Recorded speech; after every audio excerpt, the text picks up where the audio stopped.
In today's video, I'm going to teach you how to use Quantower Symbol Mapping. If you've ever wanted to route orders through one broker while pulling quotes and historical data from another connection, symbol mapping is the feature that makes that possible. It creates a link between the symbol you trade and the symbol you use for market data, so your charts, DOM, and orders all stay in sync behind the scenes. Start by opening the Symbol Mapping Manager.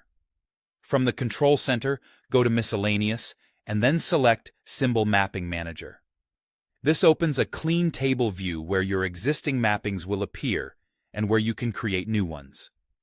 Think of this as your central directory of how trading symbols and data symbols are paired. If you're setting this up for the first time, the table will likely be empty, which is perfectly fine. Next, add the trading symbol. Click Add Symbol and choose the exact instrument you intend to trade through your broker connection. This is the symbol that will receive your orders. Be precise here. If you're trading futures, for example, make sure you pick the correct contract month and exchange code that your broker expects. Matching the broker's symbol format avoids rejections and ensures your order routing is seamless. Now choose the data source symbol. This is where your quotes and historical bars will come from. You can select a symbol from the same connection as your broker or pick a different connection entirely if you prefer another provider's market data.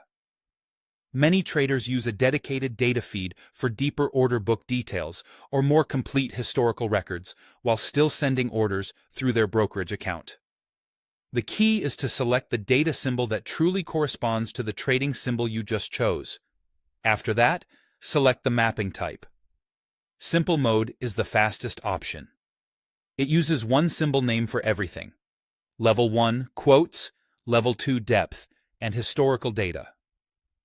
If both connections use identical symbol naming, this is usually all you need.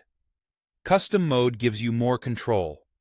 It lets you specify different symbols for each data type, which is helpful if one provider's historical symbol format doesn't match its real-time symbol, or if you want real-time depth from one source and historical bars from another. Pick the mode that best aligns with how your connections label instruments. Finally, apply the mapping. Toggle active to turn it on.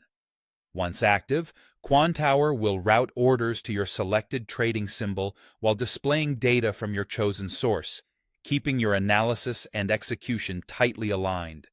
If anything looks off, revisit the mapping and confirm the symbols match exactly across connections.